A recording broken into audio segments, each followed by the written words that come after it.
Besimi dhe mbështetja te Perëndia. Besim dhe dashuri. Jeront, çfarë marrëdhënie ekziston midis besimit dhe dashurisë? Në fillim është besimi, pastaj vjen dashuria. Një njeri duhet të besojë që të dashurojë. E ka të pamundur të dashurojë diçka që nuk beson. Prandaj, për të dashur Perëndin, duhet të besojmë te Perëndia. Shpresa, dashuria dhe sakrifikimi për të afërmin varet nga masa e besimit që ka një njeri. Besimi i nxehtë ngjall një dashuri të nxehtë për Zotin dhe për rikorin e tij njeriu. Nga teprisa e dashurisë që derdhet jashtë zemrave tona, sepse nuk mund të mbahet e tërë brenda vetes, vaditen edhe kafshët e gjora. Besojmë shumë, dashurojmë shumë. Nëse besimi ynë është i vakët, e njëjta gjë ndodh edhe me dashurinë tonë. Por, po të kemi besim të zjarrt, dashuria jonë është si një zjarr. Besimi ynë duhet të ketë fisnikëri dhe në këtë pikë fillon dhe përpjekja fisnike që ne bëjmë. Besimi dhe dashuria jonë në Zotin rritet sipas madhësisë së përpjekjes sonë me fisnikëri. Në këtë përpjekje, njeriu e ndihmon jashtë mase kujtimi i bamirësive të Perëndisë.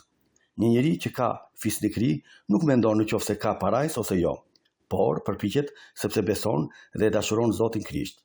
Një njeri që nuk ka sedër do të fillojë të mendojë, përse duhet të përpiqem? Mos vallë ekziston parajsa, ekziston gjykimi. Kur një njeri është mosmirënjohës, do të mbetet i tillë pavarësisht nga çfarëdo lloj gjëje që mund të bësh për të mirën e tij. Njeriu fisnik e lavdëron Zotin madje edhe në tundime, arrin deri aty sa e lavdëron vazhdimisht atë. Në këtë mënyrë ndodh një ndryshim hyjnor përbrenda shpirtit të tij dhe ai gëzon dhe ka gjithmonë paqe. Ekzistojnë shumë njerëz që kanë vetëm bekime dhe asnjë tundim, por nuk janë asnjëherë të kënaqur. Dashuria për Perëndin e pason sakrifikimi. Kur një njeri sakrifikohet pa pasur interes, fillon të përjetojë ngjarje hyjnore. Njeriu duhet të sakrifikojë vetëm për Perëndin, jo për ndonjë arsye tjetër, por pikërisht për atë që krijoi gjithësinë dhe na fal kaq shumë bekime.